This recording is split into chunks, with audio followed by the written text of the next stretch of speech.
Olá, e vamos iniciar a nossa aula número 3 de pintura digital. E na aula de hoje nós vamos fazer uma composição utilizando perspectiva de um ponto de fuga, só que numa linha do horizonte um pouco diferente do que nós estamos acostumados a observar. Geralmente nós fazemos uma linha do horizonte no meio da folha, né, no meio do nosso tema, né? E isso faz com que a gente faça uma paisagem ao nível dos nossos olhos, é, nós olhando sem estar olhando para o chão ou olhando para o céu, né? Então fica uma paisagem estática, fica uma paisagem comum. Então nós vamos fazer um pouco diferente dessa vez. Nós vamos fazer uma linha do horizonte no alto para que nós possamos ter uma vista aérea. E aí, nesse caso, o que é interessante? Você pegar a folha e você fazer uma moldura menor, porque aí você consegue fazer a linha do horizonte fora do tema de desenho, bem como o ponto de fuga fora da área de desenho. Isso vai fazer com que você faça uma composição mais naturalizada, né? Ah, Além disso, você vai conseguir realizar a vista aérea que nós estamos pretendendo aqui. Obviamente, a gente pode fazer essa vista aérea de outras formas, com outras linhas do horizonte, outros posicionamentos, 2 pontos de fuga, 3, mas para esse exercício, essa vista aérea vai ficar bem interessante, tendo a linha do horizonte acima do tema de desenho. Então você faz o esboço, né? E aí a minha sugestão é que você comece traçando as linhas, fazendo um grid. Esse grid vai ajudar vocês a terem uma noção de composição, de proporcionalidade e também vai fazer com que você, mesmo observando um tema de referência, por exemplo, aqui nesse caso eu estou fazendo uma imagem, mas eu estou me baseando numa foto referência. Mas, mesmo tendo essa foto referência, eu posso criar outros elementos. O grid, ele propicia isso, né? E sem falar que se você fizer a construção em cubos, também ajuda você a ter uma noção tridimensional do processo, o que é muito interessante para você fazer outros trabalhos, né? E sair do lugar comum. Você de repente pegar outras referências, inclusive, para realizar o seu trabalho. De repente você começa com uma composição como essa, mas você pode inserir outros temas, outras referências. E isso acontece porque você está com um trabalho todo montado, com grids conforme a gente está fazendo aqui. Feito essa parte do esboço preliminar, né, desses sólidos geométricos, a minha sugestão é que você passe a fazer um segundo esboço. Esse esboço já mais configurado, né? Esse esboço já transformado nas figuras que você pretende trabalhar. Então aqui a gente já vai fazendo as montanhas, né? As montanhas baseadas no cubo e o barco, né? E aí o que é muito interessante é procurar trabalhar as proporcionalidades. Então você verificar se o barco está bem posicionado, as montanhas, tentar deixar as faces, né, da montanha parecidas com as dos cubos para que você tenha tridimensionalidade, procurar ver a relação do Sol e o barco, né? Se o Sol não está muito grande em relação ao barco, se o barco não está muito pequeno em relação às montanhas, fazer os elementos pertinentes à composição, né? Nesse segundo momento. Então a gente vai fazendo os esboços, vai fazendo os acabamentos desse esboço, ainda está na parte de esboço, né? E aí também uma coisa que é muito importante, se você é pintor, você não precisa fazer um esboço tão bem acabado, né? Porque você, naturalmente, você possui a memória e possui o trabalho focado, né, na questão de resolver os temas na pintura. Quem é desenhista, que é o meu caso, né, eu preciso ter uma visualização mais gráfica. Então é interessante fazer o desenho no meu caso. Então vai depender muito do nível de conhecimento que você tem e de trabalho. A minha sugestão é: faça o desenho. Se você estiver fazendo na esfera digital, você vai fazer por meio de camadas. Se você estiver fazendo em tela, você pode utilizar, no caso de tinta a óleo, você pode utilizar carvão. No caso de tinta acrílica, uma sugestão é você fazer com lápis de cor aquarelável, porque tanto na tinta acrílica quanto no lápis de cor, o solvente é o mesmo, não é, que é a água. E no caso de guache e aquarela, idem. Né? Você pode fazer o esboço com lápis aquarelável.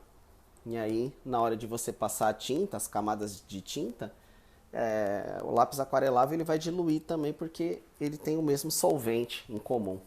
Né?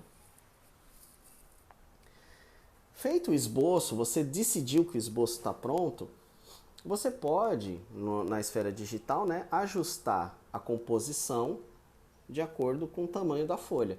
Agora, lembrando, tenha muita certeza do esboço que você está fazendo, porque depois fica difícil, né, para você fazer novos trabalhos, né, em relação à perspectiva e tudo mais, porque você aí amplificou, né, o trabalho.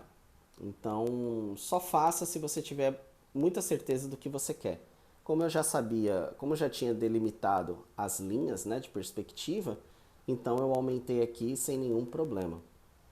Outra coisa que aí, nesse caso, eu estou incluindo, não existe na composição inicial que eu estou usando como referência, essa moldura, essa montanha ao longe. Eu achei que fica interessante porque essa montanha ela me dá mais contraste, ela me dá possibilidades de contraste e ela aumenta a noção de caminho do barco. Então eu fiz essa moldura de montanha, tá? Mas isso não estava na referência original. Vamos agora para a pintura, para o estágio da pintura. Então a primeira coisa que eu faço é pegar um pincel texturizado e aí é muito pessoal essa questão, né, do pincel que você vai utilizar para o trabalho. Mas como nós estamos falando de pintura, eu acho muito prudente, eu acho muito interessante que vocês trabalhem com pincéis que tenham algum tipo de textura. Então minha sugestão é que vocês experimentem. Tá? E aí, qual que é a recomendação em relação ao fundo? Que você trabalhe um conjunto de cores. Então, por exemplo, eu quero que essa cena ela seja com elementos de amarelo e elementos de azul. Ou seja, eu quero que seja uma composição complementar, né, com cores opostas, no alto e embaixo.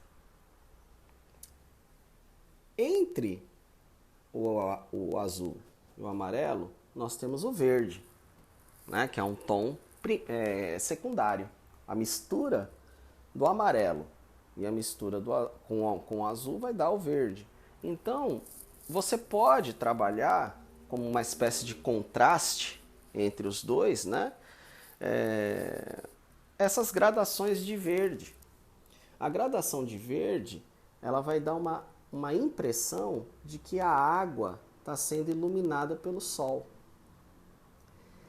O azul mais profundo vai dar uma noção da água mais funda, né? E mais longe do sol. Uma sugestão também é você aplicar os laranjas. Por que os laranjas? Né? Porque assim como na água vai dar uma noção de profundidade, no céu também. Né? Então você coloca um laranja ao fundo e coloca um amarelo em cima, né? Você vai conseguir ter uma noção maior de profundidade. Outra coisa também, nesse tipo de composição, é interessante você fazer o reflexo do sol, né? Então você pode fazer essa transposição, né? O sol no céu, de fato, e ele refletindo um pouco na água. Claro, você vai fazer apenas uma sugestão, né? Você não vai fazer literalmente, né?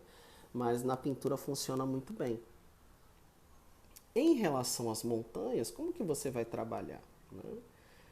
É preciso que as montanhas sejam mais escuras do que a água. Então você vai utilizar os azuis, mas você vai trabalhar também cinzas, né? De repente você pode trabalhar um pouco de roxo, né? Para poder pensar em fazer um contraste. Outra coisa também que você pode ir trabalhando também são os recortes, né? Então veja aqui que eu estou utilizando uma tinta branca, mas para ter uma ideia de como que eu vou fazer essa montanha. Esse recorte, esse trabalho, né, de tentar deixar a linha mais definida, isso chama-se renderização. Isso vai fazer com que a montanha, né, os temas que estão à frente, que estão em primeiro plano, eles sejam melhores visualizados. Porque nesse tipo de pintura é muito comum que fique traços para fora, que fique um desenho um pouco dúbio. Toda vez que você faz uma pintura e fica 2, 3 tons para fora, a imagem ela fica um pouco embaçada, né? Ela fica como se fosse um Gaussian blur. Então você precisa, para os temas que estão mais à frente, fazer uma renderização. Então se vocês repararam ali que eu usei a borracha branca, aliás, a tinta branca, perdão, para fazer o trabalho, mas depois eu usei a ferramenta Poligonal Lasso Tool para fazer o recorte e aí a montanha ficar bem definida, né? Reparem que eu estou fazendo uma montanha atrás, e aí para ela ter contraste em relação à montanha da frente, eu tenho que fazer ela mais clara, né? E perto de uma das duas, entre as duas montanhas, fazer uma área mais preta, né? Mais escura. Então isso vai ser muito importante para vocês trabalharem a questão de valores tonais. Os valores tonais, eles são fundamentais para que você consiga dar mais dinamismo para a sua cena, tá? Então agora aí é mais esses acabamentos. E aí você testando pincéis. Nesse trabalho específico, eu utilizei apenas um pincel para fazer toda a texturização. Mas obviamente, você como ilustrador, você pode usar quantos pincéis você achar melhor, tá? E aí, uma coisa que eu fui trabalhando foi o conta-gotas, né? O tempo todo jogando conta-gotas e opacidade muito baixa. Por que a opacidade baixa? Porque aí eu consigo fazer várias pinceladas, né, para chegar no resultado que eu desejo, né, no resultado esperado. Uma outra coisa também é que pintura ela é muito diferente de desenho, né? Pintura você vai fazer diversas sessões. E pintura, ela é realmente o gesto inacabado, né? A pintura ela é um exercício inacabado. É um exercício que se você fizer 10 sessões de pintura, você não vai sentir que aquela pintura está finalizada. Se você fizer 30, a mesma coisa. Então, é muito importante que você não tenha pressa em deixar o resultado perfeito. Porque pode ser que você não alcance esse resultado pela própria natureza da pintura e não pela sua destreza técnica. Então você vai ter momentos de satisfação. Então veja que nesse vídeo aqui, vocês vão ver que o resultado final poderia ser melhor trabalhado. Eu poderia ter outras finalizações. Mas a gente precisa chegar num final, né? Nós precisamos falar, olha, até aqui tá bom. E aí, o que a gente pode fazer, como um exercício de pintura, é voltar ao trabalho depois de um certo tempo. Isso é uma característica que é diferente do desenho. O desenho, nós sabemos o que queremos, como que ele vai ser finalizado e ponto final. Mas a pintura, você pode voltar, de repente, uma semana depois, e agregar coisas diferentes ou mudar completamente a cor, porque é a natureza da pintura. A pintura ela tem um olhar diferente. Então fica uma sugestão, vocês podem fazer de repente o trabalho, mas depois vocês podem retomar ele daqui a 1 a 2 semanas e verificar o que vocês podem acrescentar. Isso é um exercício bem interessante e mostra um outro ritmo, né, de produção no caso do pintor. Tá? Bom, pessoal, já chegamos aí na metade do nosso processo, né? Já fizemos o céu, fizemos o mar, fizemos duas montanhas. Né? Minha recomendação é que vocês façam isso em camadas diferentes, porque fica mais fácil, né, para fazer os retrabalhos. As montanhas foram deixadas no modo normal de camada, né, bem como o mar. Né? Em alguns momentos a gente deixa em multiply para ver o esboço, mas na pintura vão ser 2 camadas no modo normal. Tá? Reparem aí que a gente já faz a moldura da montanha. E aí é muito importante que vocês pensem bem a questão dos contrastes, dos valores tonais, e que vocês utilizem preto apenas como último recurso. Por quê? Porque a cor preta mesmo, você vai ter um pouco de dificuldade de estabelecer valores tonais, né? Seria o máximo de valor, né? Então é muito interessante que vocês coloquem um pouco menos, né? Que vocês vão, de repente, ao invés de um preto, você utilizar um azul mais escuro, né? Para que você possa ter uma habilidade em relação aos valores tonais.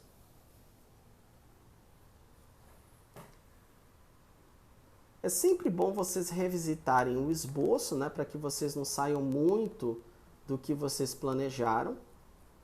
Tá? Isso é importante. E agora vamos trabalhar o segundo grupo, né, de montanhas. Tá bom? Reparem que aqui eu já estou fazendo uma coisa um pouco mais prática e é interessante isso, né, porque a gente vai otimizando a nossa maneira de trabalhar ao longo do próprio processo. Então, como eu já sei que eu vou ter que fazer as imagens com uma rasterização boa, né? Ou seja, com um corte bem definido, eu já estou fazendo a seleção em poligonal laço tool e já fazendo a pintura que tem que ser feita. Então isso já fica mais otimizado, né? Já fica mais simples de trabalhar. Agora, esse processo que eu estou fazendo agora nesse ponto, eu só o estou fazendo porque eu aprendi ao longo do processo de pintura. Então, provavelmente, já no próximo trabalho que eu for fazer de pintura, eu já vou fazer as seleções que estão em primeira pessoa, né, digamos assim, né, ou em primeiro plano, eu já irei realizar utilizando a Poligonal Lasso Tool. Isso é muito interessante da gente olhar e pensar. E isso tudo influencia no nosso processo de criação, né? Que é uma coisa que eu gostaria de sugerir a vocês, que vocês sempre, quando vocês realizarem algum trabalho, vocês façam um raciocínio em relação ao processo, né? Que vocês possam escrever, que vocês possam relatar um pouco mais esse processo. Isso ajuda a fazer cada vez mais um processo otimizado de criação. Muitas vezes a criação ela demora muito porque a gente não faz um processo organizado.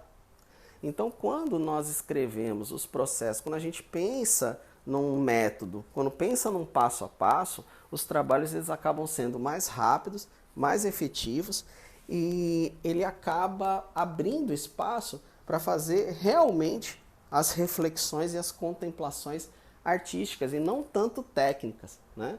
É importante dizer que um trabalho ele deve ser analisado pelo seu viés poético, seu viés criativo. A técnica ele vai viabilizar o trabalho, mas o trabalho não deve ser analisado ou deve ter o seu mérito pelo viés técnico. Né? Não adianta ter um trabalho vazio, bom tecnicamente. Né? Então, por isso que nós temos que, quando a gente faz os processos de criação e faz os processos de trabalho, a gente ter um processo técnico quase que automático, para que a gente não fique perdendo tempo com técnica e esquecendo do mais importante, que são as temáticas e que são as poéticas. Reparem aí que a gente vai fazendo as montanhas, né? Eu particularmente eu tô achando as montanhas da direita, essas que eu estou realizando, eu particularmente eu tô achando elas muito mais bem feitas do que as primeiras, tá?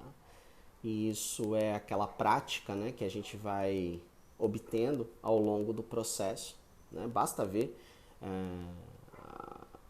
a montanha da direita, que está em primeiro plano, está muito melhor montada do que as outras duas que eu tinha feito na esquerda, né? E aí é bom fazer sempre uma revisão, né? É sempre bom pensar como equilibrar mais, né, os dois lados para que tenha uma boa simetria, tá? Veja que a pintura ela está ficando bem sucedida, ela está realmente ficando interessante, né? Mas a gente ainda precisa fazer muitos processos, né? Então, por exemplo, o barco, né? A gente vai ter que dar uma olhada nele. Vou agora trabalhar o barco, né, propriamente dito, mas observar a proporção, né? Ver se ele ficou muito grande para a composição, se ele precisa ser ajustado, coisas do gênero, tá? Então aqui eu vou fazer um tom mais frio, né? Um tom que seja diferente da composição do mar, porém não tão diferente assim, né? Então eu vou utilizar um roxo nesse caso, que o roxo é o vermelho com azul, né? Então vermelho e azul nessa mistura acaba dando um roxo, e aí é um tom análogo, né, ao mar, mas ele vai ter algumas tonalidades de vermelho que vão remeter um marrom, né? E isso vai ajudar a deixar esse trabalho, esse barco mais destacado. Agora eu não quero que ele tenha um destaque tão grande assim, né? Então por isso que eu não estou escolhendo uma cor forte, uma cor pesada, né? Uma cor alegre demais. Eu quero que ele seja um barco discreto, eu quero que dê uma ideia de um caminho do mar mais calmo, né? E apenas o sol lá em cima, trazendo um pouco de calor para essa composição, né? Então por isso que eu escolhi essa cor. O grande desafio desse trabalho, no caso do barco, é fazer com que o barco fique integrado ao mar, porque esse tipo de trabalho ele tem esse nível de dificuldade, né? Como ele está muito bem renderizado, ou seja, ele está bem recortado, né? Fica parecendo que é uma colagem, né? Então esse vai ser o nosso grande desafio. Como fazer esse barco ter renderização, mas ao mesmo tempo ele ter uma situação com a qual ele vai conseguir ficar renderizado. Essa vai ser o grande desafio, né? E aí no caso, o que é que nós podemos fazer? A gente pode trabalhar as questões relacionadas à textura, né? A texturização do mar. Então, por exemplo, nós podemos fazer pequenas pinceladas, né, que vão ajudar a deixar o mar com uma certa texturização. Nós podemos trabalhar essas texturas, né, essas pinceladas com tonalidades diferentes no barco, né? Ou seja, podemos partir de uma pincelada mais escura e aí vai clareando, né? E isso vai ajudando a criar uma textura que vai fazer com que o barco fique bem alinhado ao mar. Isso não é um exercício tão simples, né? Mas ainda assim é um exercício possível, né? Então nós vamos trabalhar essa parte que vai tendo diversas revisões. O barco em si, basta a gente trabalhar com tonalidades análogas, né? Que ele vai ficar bastante discreto em relação ao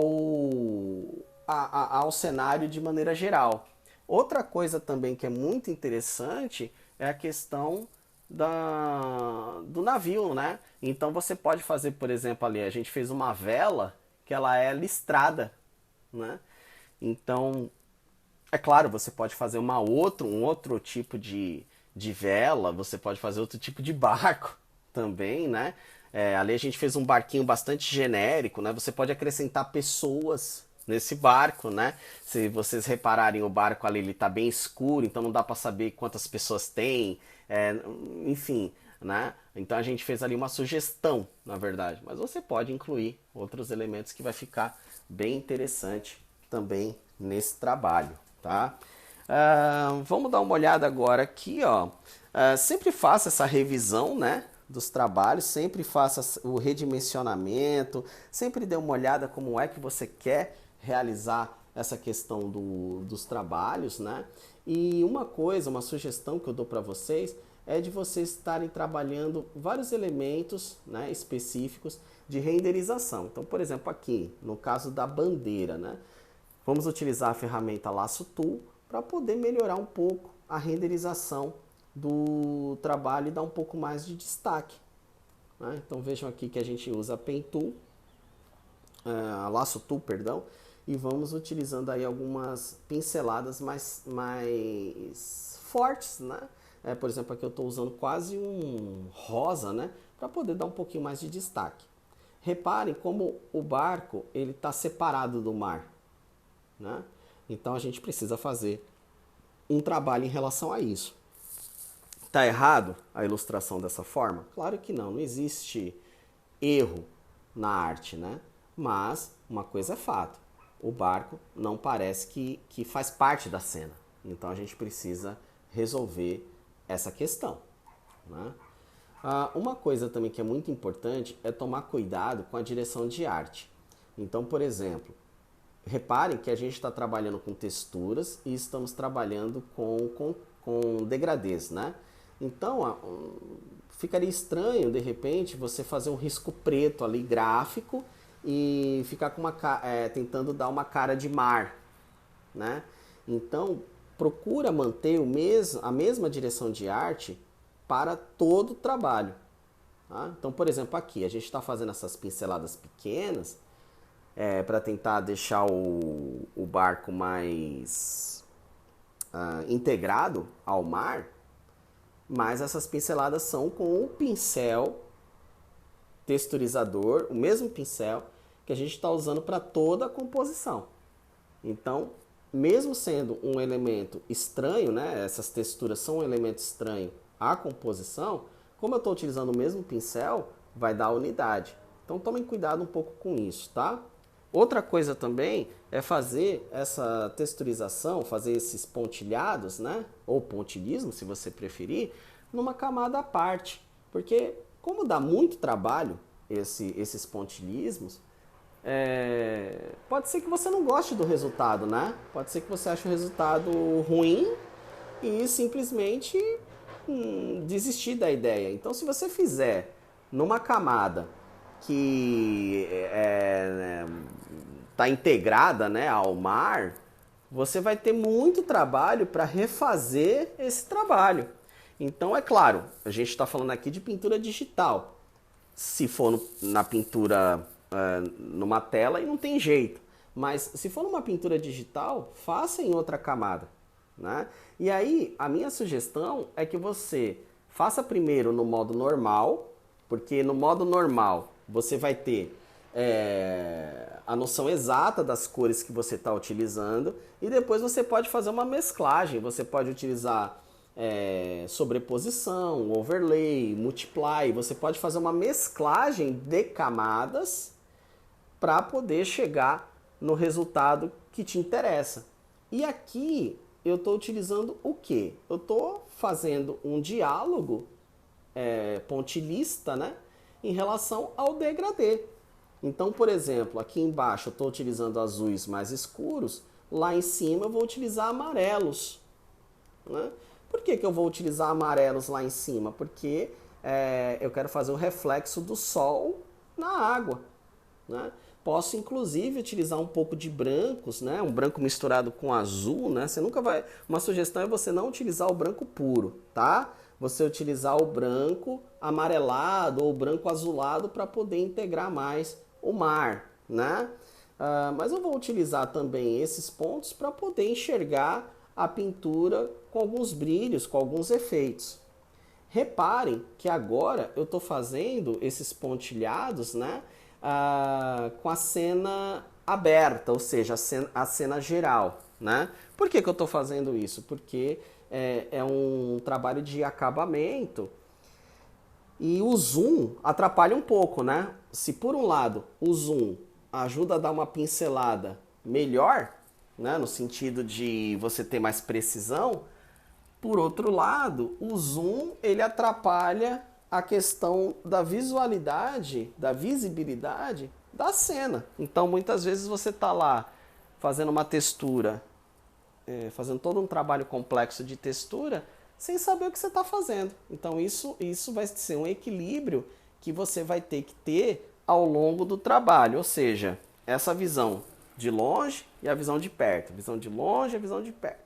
Isso vai ser muito importante para o trabalho de maneira geral, tá? Vejam como que o acabamento ficou interessante, né? Uma sugestão desses acabamentos, desses pontilhismos, é vocês olharem as obras de pintores impressionistas e pós-impressionistas. Isso ajuda muito, né? A gente ter uma noção de trabalho, de espessura de tinta. Então, procurem observar os grandes mestres, né? E tentar agregar isso ao nosso trabalho, não é mesmo? Olha aí, pessoal, eu acho que agora o barco já ficou mais integrado, né, ao mar. Ficou mais interessante essas mesclagens. E aí olhem as pinceladas, né? Como é interessante, né? Como elas se aplicam bem, né, ao mar. Aqui eu estou aplicando uma pequena sombra.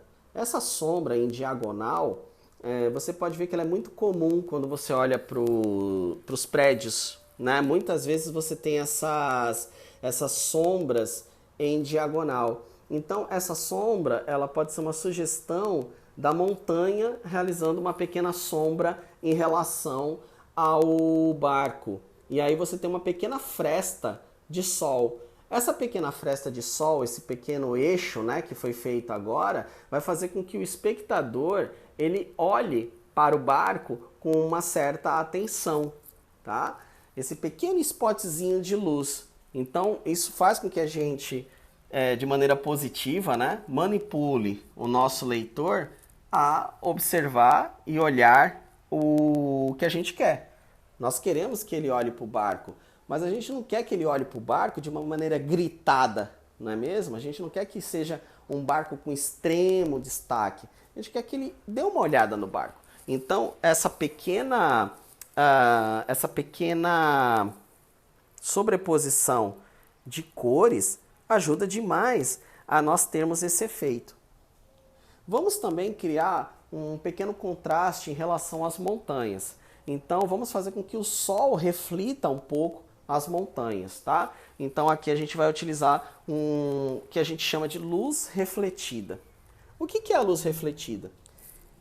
Peguem uma lata de refrigerante, né? Uma lata de alumínio e deem uma olhada. Vocês vão ver que tem nas extremidades, na maioria das vezes, tem um filete branco. Esse filete branco é o que a gente dá o nome de luz refletida. Ela ajuda, né, a dar uma noção de tridimensionalidade. Então, quando nós colocamos esse filetinho branco, ele além de fazer com que as montanhas se integrem mais ao cenário do alto, ele reforça a noção de tridimensionalidade.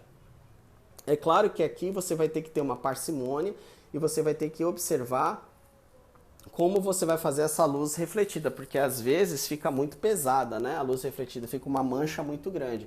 Tem que ser um filete, tem que ser uma luz mais leve, tá bom? Então você faz esse trabalho e você vai usando o seu bom senso. Na verdade é isso, né? Pintura tem muito do bom senso, né?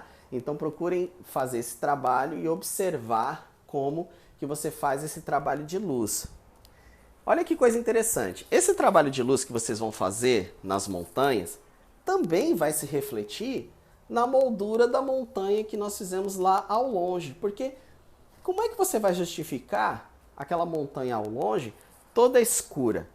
Você justifica dando a entender que a montanha, que o sol, ele não está iluminando aquela parte, né? O sol ilumina a parte de trás da montanha, não na frente. Por isso que ela é bem escura, né? Então, você consegue justificar isso colocando o sol um pouco mais ao alto e iluminando as outras montanhas. Então, você consegue criar um diálogo entre a moldura do fundo e as montanhas à frente com o sol. E consegue, dessa forma, integrar a cena. Obviamente, isso é uma integração poética, né? Eu não estou usando leis de física, não estou utilizando a referência fotográfica e falando, não, é dessa forma. É uma integração poética. Mas, se caso você tiver muitas dúvidas em relação à luz e sombra, a minha recomendação é que vocês pintem sempre com base em referências fotográficas. A referência que eu tenho aqui é de uma outra pintura, porque eu quero apenas fazer um exercício e não um trabalho baseado em referências fotográficas e fazer um ultra realismo. Bom, pessoal, chegamos ao final da aula. É uma série de 5 encontros, nós estamos na aula número 3. É apenas um tema introdutório em relação à pintura digital. Se você quiser se aprofundar, recomendo que você estude outros mestres, outros trabalhos, que você faça inclusive pintura manual, que isso vai ajudar muito no seu desenvolvimento. Lembrando que nós trabalhamos aqui aulas que são utilizadas nas disciplinas de artes visuais e comunicação em mídias digitais na Universidade Federal da Paraíba. Então vocês têm aqui uma amostra do que é trabalhado nessas duas graduações. Então, pessoal, desde já meu muito obrigado e peço que, se vocês gostaram do conteúdo, que vocês curtam, que vocês compartilhem, que vocês possam colocar essas aulas para outros públicos que não são o público universitário, tá certo? Então, desde já, muito obrigado e até a nossa próxima aula.